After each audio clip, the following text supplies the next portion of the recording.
అసలేం జరుగుతుంది 4 PM with Fazal కార్యక్రమానికి స్వాగతం. బీసీల్లో కదలిక వచ్చింది. కదలిక సహజమే. అయితే ఇప్పటి కదలిక ఏంటంటే ఎన్నికలకు చాలా సమయం ఉన్నప్పటికీ బీసీలు ఆలోచిస్తున్నారు. ఎందుకు 60% కంటే ఎక్కువ జనాభా ఉన్నప్పటికీ రాజ్యాధికారాన్ని కైవసం చేసుకోలేకపోతున్నాం?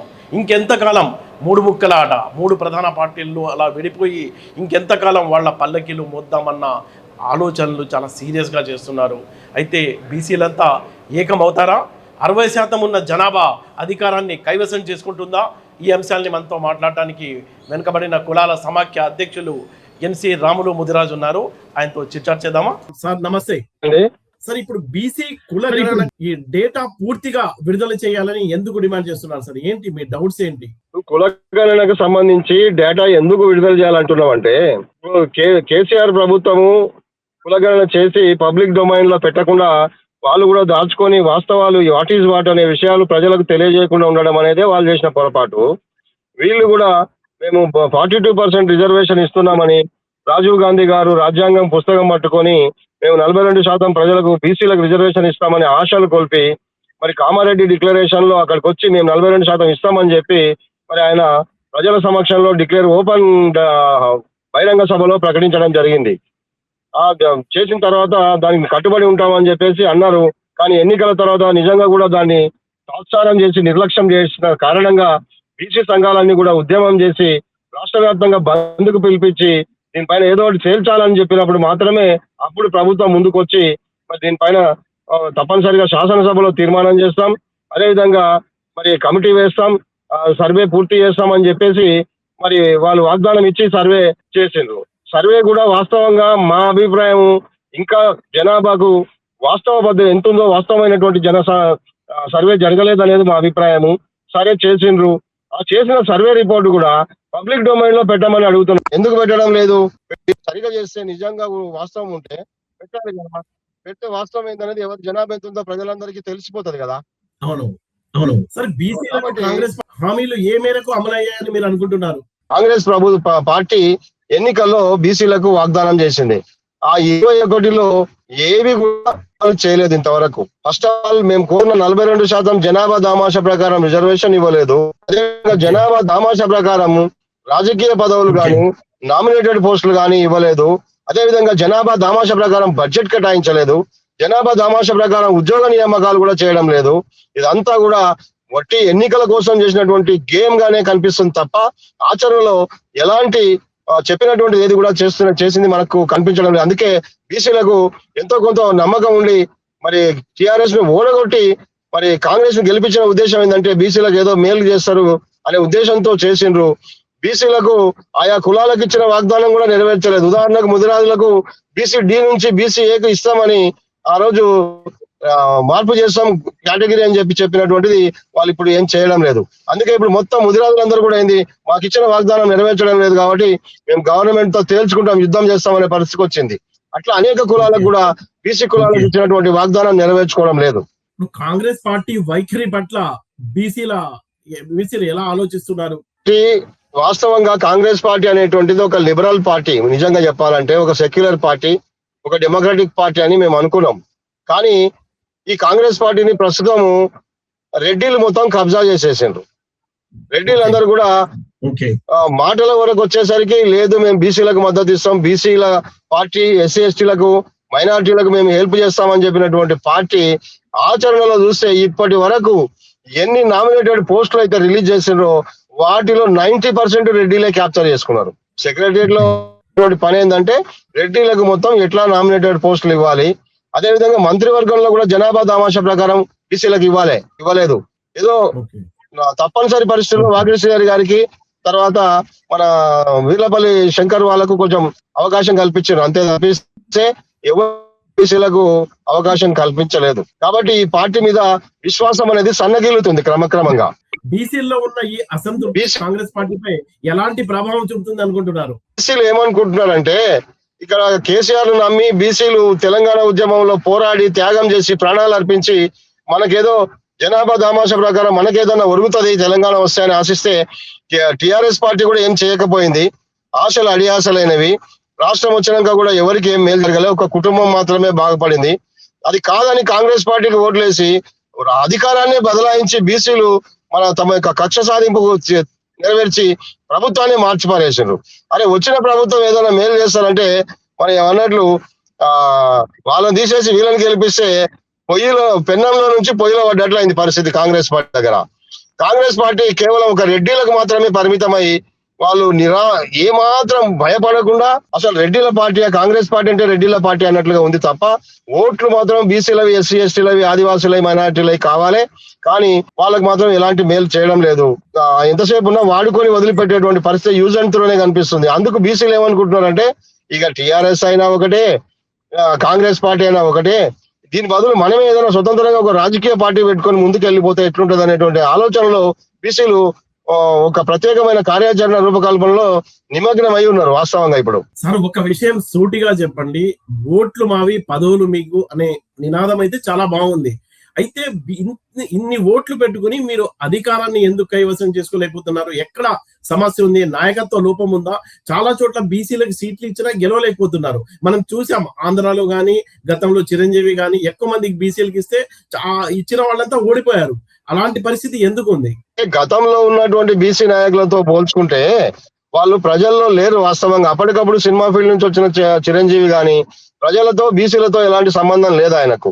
తర్వాత మిగతా వాళ్ళు కూడా పెట్టినటువంటి వాళ్ళు కూడా ఒక కార్యాచరణ ప్రణాళిక తీసుకొని సిస్టమేటిక్ గా రూపొందించుకొని ప్రజల మధ్య తిరుగుతూ ప్రజల్లోకి వెళ్ళి బీసీ వాదం గురించి, సెంటిమెంట్ గురించి చెప్పితే ప్రజలు ఓట్లేస్తారు. కానీ అప్పటికప్పుడు వాళ్ళంతా వాళ్ళు రాజకీయ పార్టీ నిర్మాణం చేసుకొని మేం బీసీలం, మీరు మాకు ఓట్లు వేయండి అంటే ప్రజలు నమ్మే పరిస్థితి లేదు. ఇంకొకటి విశ్వాసం కోల్పోయారు. ఎంతకాలము వీళ్ళు నిలబడతారు అనేటువంటిది నమ్మకం లేదు. కాబట్టి ఉన్న రాజకీయ పార్టీలను అంటిపెట్టుకొని వాళ్ళతో ఎంతో కొంత పని తీసుకుంటే బెస్ట్ తప్ప మళ్ళీ మనం తొందరపడి అవతలకి వెళ్ళిన తర్వాత ఆ పార్టీని నిలదొక్కోకపోతే రేపు మన పరిస్థితి ఏందని చెప్పి ప్రజలు ఒక రకమైనటువంటి భయానక పరిస్థితుల్లో కూడా ఈ ఉన్న రాజకీయ పార్టీలలో ఒదిగి ఉంటున్నారు. ఇది లేని పరిస్థితుల్లో ఒదిగి ఉంటున్నారు. కానీ ఇప్పుడు బీసీ నాయకులు మంచి రాజకీయ పార్టీ నిర్మాణం చేసి పార్టీని రిజిస్ట్రేషన్ చేసి మొత్తం ప్రజల్లోకి తీసుకెళ్లి విశ్వాసం కల్పించి ఆ పార్టీలో కూడా అన్ని కులాలకు సంబంధించిన వాళ్ళకి ప్రాధాన్యత ఇచ్చి మంచి ఇంటెలెక్చువల్స్ ఉన్నారు, ఐఏఎస్లు, ఐపీఎస్లు, జడ్జిలు ఉన్నారు, తర్వాత ప్రొఫెసర్లు ఉన్నారు, ఎంప్లాయీస్ ఉన్నారు, అదేవిధంగా ఆ డిపార్ట్మెంట్లలో పనిచేసినటువంటి అనేక మంచి ఎంప్లాయీస్ ఉన్నారు. వాళ్ళందరినీ కూడా కలిసి అన్ని కులాల వాళ్ళ యొక్క సమాహారంతో బీసీలు పార్టీని ఏర్పాటు చేసి బీసీలే కాకుండా బీసీలతో పాటు ఎస్సీలను, ఎస్టీలను, ఆదివాసీలను, మైనారిటీలను అందరినీ కలుపుకొని అదొక కాన్ఫెడరేషన్ లాగా తయారు చేసి ఒక ప్రత్యామ్నాయ రాజకీయ పార్టీగా మమ్మల్ని మేమే పరిపాలించుకుంటాం, మా ఓట్లు మాకే అనే పద్ధతిలో ఒక నమ్మకాన్ని కల్పిస్తే మాత్రం తప్పనిసరిగా తెలంగాణలో బీసీ ముఖ్యమంత్రి అయ్యేటువంటి అవకాశాలు తప్పనిసరిగా ఉన్నాయి. ఫజల్ గారు సార్ ఒక విషయం చెప్పండి, మీరు 3 పార్టీల్లో 3 ముక్కలుగా బీసీ జనాభా ఓట్లు ఎక్కువ ఉన్నప్పటికీ 3 పార్టీల్లో డివైడ్ అయిపోయారు, బలంగా ఉన్నారు. 3 పార్టీల్లో కూడా కీలక నేతలు బీజేపీలో కానీ, బీఆర్ఎస్ లో కానీ, కాంగ్రెస్ పార్టీలో కానీ. మీరు 3 ముక్కలుగా డివైడ్ అయి ఉన్నప్పుడు మీరు ఎలా రాజ్యాధికారాన్ని కైవసం చేసుకుంటారు? సీఎం గా ఎలా ఆ పదవిలో మీరు రాగలుగుతారు? అందుకే మేము ఏం పిలిపిస్తున్నామంటే బీసీ నాయకులారా, మీరు ఎంతకాలం అని ఈ విధంగా పార్టీలకు లొంగి ఉంటారు? మీరు జనంలోకి రండి, బీసీలోకి రండి, వచ్చి మీ బలం మీకు తెలుస్తలేదు, మీరు వచ్చి బీసీలలో కలిసిపోయి పనిచేసి ఒక పార్టీ నిర్మాణం చేస్తే ప్రజలకు విశ్వాసం వస్తుంది, రండి అని మేము పిలుస్తున్నాము. అయితే వాళ్ళు వెనుక ముందు ఆడుతున్నారు బీసీ నాయకులు. సరే, ఆ నాయకులు అట్లా ఉన్నప్పటికీ కొత్త యువతరాన్ని తీసుకొచ్చి అందరినీ కూడా, కొత్త యువతరాన్ని, యూనివర్సిటీ స్టూడెంట్స్ ను, తర్వాత నిరుద్యోగులను అందరినీ కూడా పెద్ద ఎత్తున యూత్ తీసుకొచ్చి ఈసారి బీసీలు ఒక ప్రత్యామ్నాయ రాజకీయ పార్టీ నిర్మాణం చేసి ఎన్నికల్లో తప్పనిసరిగా పోటీలో ఉంటారు. ఆ పరిస్థితిలో పెరిగినటువంటి ఇప్పుడు కాంగ్రెస్ జనతా పార్టీ ఉంది, అట్లాంటి వాళ్ళతో కూడా కలిసి పనిచేసే పరిస్థితి వస్తుంది బీసీ నాయకులు. అప్పుడు ఓట్లు తప్పనిసరిగా పోలరైజ్ అవుతాయి, ఈ పార్టీలు గెలుస్తాయి అనుకున్నప్పుడు ఈ నాయకులు కూడా ఆ పార్టీలను వదిలిపెట్టి జంప్ అయ్యి ఆ ఎన్నికల సమయానికల్లా ఈ పార్టీలోకి వచ్చే అవకాశం ఉంది. ఫజల్ గారు సార్ 2% కూడా లేని వెలమ కమ్యూనిటీ కూడా సీఎం పదవి దక్కించుకుంది, రెడ్లు కూడా ఉన్నారు, ఆ తర్వాత కమ్మ కమ్యూనిటీ కూడా ఆంధ్రాలో 4 times రాజ్యం వెళ్తుంది. మీరు 50% జనాభా పెట్టుకుని 2 తెలుగు రాష్ట్రాల్లో కూడా అడ్రస్ ఎక్కడ అనే క్వశ్చన్ మార్క్ తో ఉన్నారు. ఎందుకు అలాంటి దుస్థితి?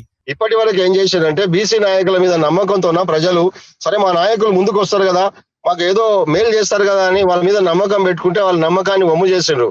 ఆర్ కృష్ణయ్య గారు కావచ్చు, కాసాని జ్ఞానేశ్వర్ కావచ్చు, లేదంటే ఇంకొంతమంది కూడా బీసీలు పార్టీలు పెట్టి కూడా తిరిగి మన చెరుకు సుధాకర్ లాంటి వాళ్ళు ఇంటి పార్టీ అని పెట్టి చివరికి ఆ పార్టీలను మన జస్టిస్ చంద్రకుమార్ గారు కూడా మన తెలంగాణ ప్రజా పార్టీ అని పెట్టి ఆయన కూడా వదులుకోవడం జరిగింది. అని అంటే వాస్తవంగా ఈ పార్టీ పెట్టినటువంటి వాళ్ళు ఒక ఫిలసాఫికల్ థాట్ ఉండాలి, ఒక సైద్ధాంతిక పునాది ఉండాలి.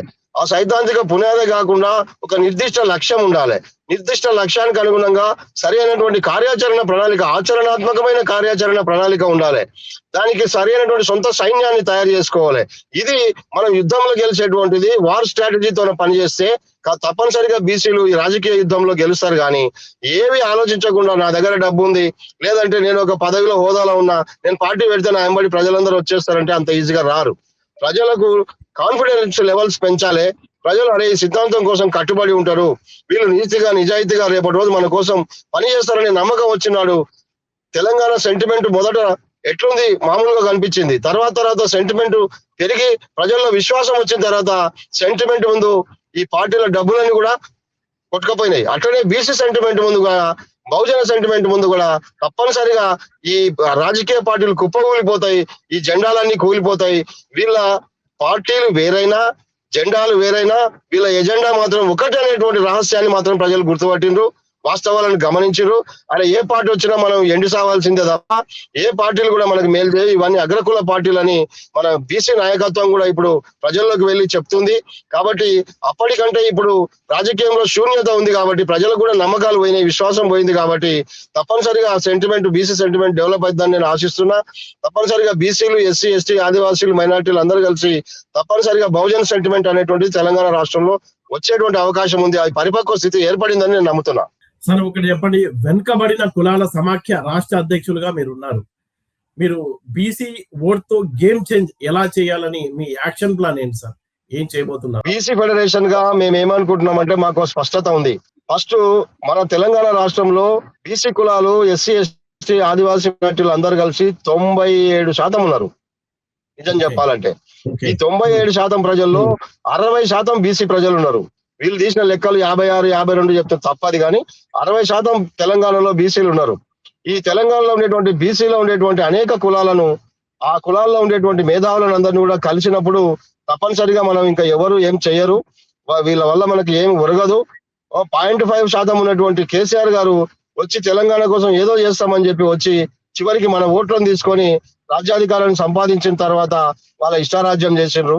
తర్వాత కాంగ్రెస్ పార్టీలో రెడ్లు 4% కూడా లేనటువంటి రెడ్లు మరి అధికారంలోకి వచ్చిన తర్వాత ఆయన కూడా మేము తప్పనిసరిగా ఇది ప్రజాపాలన అందిస్తా అని చెప్పి ఆయన కూడా అట్లా చేసిండు. మేము గమనించి బీసీ ఫెడరేషన్ గా మాకు స్పష్టత ఉంది, మాకు సిద్ధాంతం ఉంది. ఈ తెలంగాణ రాష్ట్రం అనేటువంటిది ప్రధానంగా కమ్యూనిస్ట్ పార్టీలకు, ఎర్రజెండా పార్టీలకు, బహుజనవాదానికి నిలయమైనటువంటి, త్యాగాలకు నిలయమైనటువంటి రాష్ట్రం ఇది. అంతేకాకుండా మరి తెలుగుదేశం పార్టీలో, కాంగ్రెస్, బీజేపీలో అన్ని పార్టీలలో ఉన్నటువంటి బీసీలు ఆ అన్ని పార్టీలలో కూడా వాళ్ళ ద్వారా మనకి ఏం ఒరగదని తెలుసుకున్నటువంటి వాళ్ళు కూడా నిరాశ నిస్పృహలతో ఉన్న ప్రజలు ఎంతో మంది ఉన్నారు. అట్లాంటి వాళ్ళను మేము లాల్, నీల్, అదే విధంగా అన్ని పార్టీలో ఉండేటువంటి ప్రజలందరినీ ఏకం చేసి తప్పనిసరిగా ఒక సిద్ధాంత పునాది మీద, ప్రాతిపదిక మీద మేము కుల ఐక్యత, కులాల సమైక్యత, విశాల ఐక్య సంఘటన ఏర్పాటు చేసి ఒక బలమైన రాజకీయ పార్టీ నిర్మాణం చేసి విశాల ఐక్య సంఘటనలు అందరినీ కలుపుకొచ్చి తప్పనిసరిగా ఈసారి మనం ప్రత్యామ్నాయంగా మా వంతు పాత్ర మేము నిర్వహిస్తాం. అవసరమైతే ప్రభుత్వాలను పడగొట్టి సంకీర్ణ ప్రభుత్వం ఏర్పాటు చేసేటువంటి దిశగా మా ప్రయత్నం మేము చేస్తున్నాం. ఇప్పుడు కవిత పార్టీ, టిఆర్ఎస్ పార్టీ కూడా బీసీ నినాదాన్ని ఎత్తుకున్నారు. మళ్ళా కేటీఆర్ కూడా బీసీ నినాదమే, రేవంత్ రెడ్డి కూడా బీసీ నినాదమే, బీజేపీ కూడా బీసీలకు సీఎం చేస్తామంటున్నారు. అంటే అన్ని రాజకీయ పార్టీలు మీకు చాక్లెట్లు ఇస్తున్నాయి, బిస్కెట్లు పడేస్తున్నాయి. ఆ బిస్కెట్ల కోసం కొంతమంది నేతలే మీలో ఉన్న ఐక్యతను దెబ్బకొట్టేలా అమ్ముడు పోవడం అనే దారుణమైన స్థితికి వెళ్ళిపోయి మొత్తం ఉద్యమాన్ని, అంటే ఎలాంటి బీసీలు ఎంతమంది జనాభా ఉన్నప్పటికీ ఎక్కడ కూడా ఈ 2 తెలుగు రాష్ట్రాల్లో చూసుకున్నా, అక్కడ ఆంధ్రాలో చూసుకున్నా, ఇక్కడ తెలంగాణలో చూసుకున్నా జనాభా ఉంది, ఓట్లు ఉన్నాయి, కానీ అధికారం లేదు. మీరు ఏదో మోస్తూనే ఉండాలి. ఈ కాలం ఇది ఎంత కాలం వరకు కొనసాగుతుంది అనుకుంటున్నారు మీరు? అంటే మనం బాగా గమనిస్తే ఈ దేశంలో ఉండేటువంటి అగ్రకులాల వాళ్ళు జస్ట్ ఒక 10% కూడా లేనటువంటి 6-7% ఉన్న అగ్రకులాలు చాలా తెలివిగా, వాళ్ళు ఏ పార్టీ అయినా కావచ్చు, వీళ్ళందరూ కలిసి వాళ్ళ జెండాలు వేరైనా వాళ్ళ ఎజెండా ఒకటే. వాళ్ళ ఆలోచన అంతా కూడా 93% ఉన్నటువంటి బీసీల పైన, ఎస్సీ, ఎస్టీల పైన మా పరిపాలన అజమాయిషి ఎల్లకాలం కొనసాగాలని కోరుకుంటున్నారు. కాబట్టి వాళ్ళు ఇంటికో పార్టీని పెట్టి మా ఓట్లను చీల్చి, ఈ బీసీ, ఎస్సీ, ఎస్టీల ఓట్లను చీల్చి తక్కువ మెజారిటీతో 1%, 0.5% తోనే ఈ రోజు ప్రభుత్వాలు ఏర్పడుతున్న పరిస్థితి. కాబట్టి ఇక్కడ కూడా తెలంగాణలో కూడా బీసీల ఓట్లు చీల్చాలనేటువంటి ప్రయత్నం చేస్తున్నారు. మేము బీసీల ఓట్లు, ఎస్సీ ఎస్టీల ఓట్లు, మైనార్టీల ఓట్లు చీలకుండా మనం కలిసి ఉందాం, మనము ఒంటరైతే ఓడిపోతాం, ఒక్కటైతే గెలుస్తాం అనేటువంటి సిద్ధాంతంతోన ఒక్కొక్కరుగా ఉండొద్దు, మనం అందరం సంఘటితం అవుదాం, తప్పనిసరిగా ప్రభుత్వం ఏర్పాటు చేద్దామనే కాన్ఫిడెన్స్ లెవెల్స్ పెంచడానికే మా వంతుగా మేము కృషి చేస్తున్నాం. అందుకే మరి మేధావులందరినీ కూడా కలిపి అందరూ ఒక వేదిక మీదకి వచ్చి ప్రజలకు విశ్వాసం కలిగించే విధంగానే అక్కడక్కడ కొన్ని సభలలో కూడా వాళ్ళని పిలిచి మాట్లాడించడం జరిగింది. ప్రొఫెసర్ కంచా ఎలయ్య గారు స్పష్టంగా ఈ కమిటీలో ఒక ముఖ్యమైన వ్యక్తిగా పనిచేసినటువంటి కంచా ఎలయ్య గారు ఆ రిపోర్టు చూసిన తర్వాత నిజంగా కూడా ఇంత దారుణంగా ఉంది కదా అని చెప్పి మన ముదిరాజులకు సంబంధించిన విషయానికి వచ్చినప్పుడు రిపోర్టు ముందు ఒక రకంగా ఊహించారు, కానీ రిపోర్ట్ తీసుకున్న తర్వాత 42 అంశాల ప్రాతిపదికగా సర్వే చేస్తే 38 అంశాలలో ముదిరాజులు కంప్లీట్ గా వెనుకబడి ఉన్నారు అనేటువంటి విషయాన్ని, ఆర్థిక, సాంఘిక, రాజకీయ అన్ని రంగాలలో వెనుకబడి ఉన్నారని తేలిపోయింది. కాబట్టి ఇది గమనించినటువంటి మన కంచా ఎలయ్య గారు ఏంటి అసలు దీని రిపోర్ట్ ను బయట పెట్టకపోవడం ఏంది, బయట పెట్టకుండా పైనుంచి జనాభా దామాషా ప్రకారం ఎందుకు వేసినాం కమిటీ అంటే ఈ జనాభా ఇంత ఉందని చెప్పి 42% రిజర్వేషన్ ఇవ్వడం కోసం కమిటీ వేసిండ్రు, వేసి రిపోర్ట్ సర్వే చేసిండ్రు. ఆ సర్వే రిపోర్ట్ ప్రకారంగా ఇంకా రిజర్వేషన్ ఇవ్వకపోతే ఎప్పుడు ఇస్తారు? ఈ ఉద్యోగాలు నోటిఫికేషన్లు పడుతున్నాయి, ఇంకా నువ్వు క్లారిటీ ఇవ్వకపోతే ఎప్పుడు ఇస్తారు మీరు రిజర్వేషన్లది? కాబట్టి ఇదంతా నమ్మేదగ్గది కాదు, కాలయాపన కోసం వేసిన కమిటీలే. కాబట్టి ఏ విషయంలో అయినా సరే వీళ్ళు కాలయాపన కమిటీలు వేసుకుంటూ ఇప్పటి వరకు బీసీ కమిషన్లు కాకా కాలేకర్ కమిషన్ నుంచి మొదలుకుంటే ఇప్పటి వరకు రోహిణి కమిటీ వరకు కూడా మనం ఆలోచన చేస్తే కాలయాపన కోసం వేసే కమిటీలే తప్ప 42% రిజర్వేషన్ ఎందుకు ఇయ్యారు? మీరు బాగా గుర్తుపెట్టుకోండి. 42% ఎందుకు ఇయ్యారంటే 42% ఇస్తే బీసీలతో పాటు ఎస్సీ ఎస్టీలు కూడా కలిస్తే, మైనారిటీలు కూడా కలిస్తే రాజ్యాధికారంలో సింహభాగంలో ఉంటారు. కాబట్టి అత్యధికంగా గెలిస్తే వీళ్ళు ఖచ్చితంగా గెలుస్తారు. గెలిచిన తర్వాత పార్లమెంట్ లో కానీ అసెంబ్లీలో కానీ 50% పైగా సీట్లు వీళ్ళు కైవసం చేసుకుంటే ముఖ్యమంత్రి, ప్రధానమంత్రులు వాళ్ళే ఉండాల్సి వస్తుందని వాళ్ళకు తెలుసు. కాబట్టి ఉద్దేశపూర్వకంగానే దీన్ని డిలే చేస్తున్న విషయాన్ని, వాస్తవాన్ని బీసీలు కానీ ఎస్సీ ఎస్టీ ప్రజలు కూడా గుర్తించాలి, ఈ పార్టీల యొక్క అంతర్గత అభిప్రాయాలను గమనించాలని నేను కోరుకుంటున్నా. ఇక వీళ్ళ మీద ఆశ పెట్టుకోవడం, 79 సంవత్సరాలు వెయిట్ చేసినాం, ఇంకా చాలు. 79 సంవత్సరాల నుంచి ఈ వెయిట్ చేసిన మనం ఇంకా వెయిట్ చేయడం అనేటువంటిది ఈ ఓపికకు హద్దు ఉంటది. కాబట్టి మనమే ఒక రాజకీయ పార్టీ నిర్మించుకుందాం. మన దాదాసాహెబ్ కాన్షీరామ్ గారు ఉత్తరప్రదేశ్ లో నిరూపించి చూపించారు, బాబాసాహెబ్ అంబేద్కర్ గారు కూడా అనేక సందర్భాల్లో మనకు నిరూపించి చూపించారు, పూలే గారు కూడా ఈ విషయాన్ని గుర్తించి వ్యతిరేకించి నిలబడ్డటువంటి వాళ్ళు. కాబట్టి పూలే, అంబేద్కర్, కాన్షీరామ్ గారి యొక్క ఐడియాలజీతోన మన తెలంగాణ రాష్ట్రంలో మరి మారోజు వీరన్న కూడా అనేక విధాలుగా పోరాటాల ద్వారా ఆయన బీసీలకు, ఎస్సీ ఎస్టీలకు జరుగుతున్న అన్యాయాన్ని గురించి కూడా అనేక విషయాలు చెప్పడం జరిగింది. మరి బెల్లి లలితక్క కూడా త్యాగం చేసిండ్రు. ఇట్లాంటి వాళ్ళందరి యొక్క త్యాగాలను తీసుకొని కొండా లక్ష్మణ్ బాపూజీ గారు చేసిన త్యాగం ఎవరు చేయలేదు రాష్ట్రంలో బీసీలలో. ఒక పద్మశాలి బిడ్డ కొండా లక్ష్మణ్ బాపూజీ గారు బీసీల కోసం పదవిని వదులుకొని చనిపోయే వరకు కూడా పదవి తీసుకోలే. అట్లాంటి త్యాగమూర్తులు ఉన్నటువంటి రాష్ట్రంలో అన్ని కులాలు కూడా ఆయా కులాల నాయకులు చేసినటువంటి త్యాగాలను గుర్తు చేసుకుంటున్నారు. ఒక పండగ సాయన్న కావచ్చు, ఒక సర్దార్ సర్వాయి పాపన్న గౌడ్ కావచ్చు, లేదంటే వడ్డే ఓమన్న కావచ్చు, ఇట్లాంటి అనేక మంది లీడర్లు ఈ అగ్రకులాల చేతిలోనే చచ్చిపోయారు. కాబట్టి ఇప్పటికైనా గుర్తు పెట్టుకొని వాళ్ళకు వ్యతిరేకంగా నిలబడి కలబడి మన ఓట్లు మనం గెలుచుకొని రాజ్యాధికారమే అంతిమ పరిష్కారం, అంతిమ రాజ్యాధికారం రాకుండా మనం ఏమీ సాధించలేము అనేటువంటి విషయాన్ని బీసీలు గమనించారు. ఈడబ్ల్యూఎస్ వచ్చిన తర్వాత యువతరానికి కూడా అర్థమైపోయింది, అరే ఈడబ్ల్యూఎస్ వల్ల ఎంత నష్టం జరుగుతుంది అనేటువంటి విషయం. కాబట్టి ఈ విద్యార్థి వర్గం, యువజనులు కానీ, లేదంటే బీసీలలో ఉండేటువంటి మెజారిటీ ప్రజలు కానీ, ఎస్సీ ఎస్టీలు, ఆదివాసీలు కూడా గమనించారు. ఈ రోజు ఆదివాసీలు పొట్ట చేతి పట్టుకొని ఎక్కడ పోవాలో అర్థం కాని పరిస్థితులు ఆదివాసీలు విలవిలలాడుతున్నటువంటి పరిస్థితి. మైనారిటీలకు కేవలం 4% రిజర్వేషన్ ఇచ్చిండ్రు, చేయి దులుపుకున్నారు అంతే. అది కూడా గాలిలో ఉంది. ఆ రిజర్వేషన్ ఎప్పుడు తీసేస్తారో తెలియని పరిస్థితి. కాబట్టి మరి ఇంతమంది మైనారిటీలో 100% మంది కష్టజీవులు ఉన్నారు. అనేక పనులు కష్టం చేసుకొని బతుకుతున్నారు. వాళ్ళని ఎవ్వరు బాగా చేయలేదు, వాళ్ళ సొంత కష్టంతోనే బతుకుతున్నారు తప్ప ఏ స్కీములు కూడా వాళ్ళని బాగా చేయలేదు. ఇప్పటి వరకు కేటాయించిన బడ్జెట్లు ఎన్ని 12 ఫైనాన్స్ కమిషన్లు వేస్తే 12 ఫైనాన్స్ కమిషన్ లో వచ్చిన డబ్బులు మొత్తం అగ్రకులాలకు, టాటా బిర్లా లేదంటే అదాని అంబానీలకు డబ్బులు ట్రాన్స్ఫర్ అయినాయి తప్పిస్తే ఈ పేద కులాలకు ఎవరికి చెందలేదు. కేవలం బీసీలకు చూడండి, బీజేపీ ప్రభుత్వం 2000 కోట్లు కేటాయించిందండి. కేంద్ర ప్రభుత్వం ఏంది, మొత్తం బడ్జెట్ దాదాపు 50 లక్షల కోట్ల పైగా బడ్జెట్ కేటాయిస్తే 2,000 కోట్లు బీసీలకు ఏం చాయ్ బిస్కెట్ల కన్నా వస్తాయండి. అంటే ఈ విషయాలు బీసీలు గమనించరు. అరే బీజేపీ వస్తే హిందూ రాష్ట్రం అవుతుంది, హిందూ ప్రజలకు ఏదో మేలు జరుగుతుంది, మా హిందువులు బీసీలలో మేము కూడా హిందువులమే కదా మాకు మేలు జరుగుతుంది అనుకున్నారు. కానీ ఈ రోజు బీసీలకు పని కట్టుకుని 42% ఆపింది. పని కట్టుకొని బీసీలకు బడ్జెట్ లేకపోవడం వల్ల బీజేపీ పైన కూడా బీసీలకు చాలా తీవ్రమైనటువంటి కోపం, ఆవేశం అనేటువంటిది ఉంది. బీజేపీ కలలు కంటుంది బీసీలు మాకు ఓట్లేస్తారని. అది అంతా ఈ రాజకీయ పార్టీలు, అగ్రకులాల ఆధిపత్యంలోని రాజకీయ పార్టీలు అన్ని కూడా ఇక బీసీల ఓట్లు కలగా మిగిల్చుకోవాల్సిందే తప్ప ఓట్లు పడతాయి అనేటువంటిది వట్టి మాటలు. డబ్బాలు ఖాళీ అయ్యేటువంటి రోజులు రాబోతున్నాయి. ఓకే సార్, అగ్రకులాల పార్టీల కుట్రల వల్లే బీసీ ఓట్లు చీలిపోతున్నాయి. అయితే ఇప్పుడు బీసీల్లో చైతన్యం వచ్చింది, ఒక పార్టీగా ఏర్పడి అధికారాన్ని కైవసం చేసుకుంటామంటున్నారు ఎన్సీ రాములు ముదిరాజ్. ఆయన మీ ఆశయాలు త్వరగా నెరవేరాలని ప్రజలు కూడా కోరుకుంటుంది సార్. మీ అమూల్యమైన అభిప్రాయాలు వ్యక్తం చేసినందుకు thank you sir. Thank you.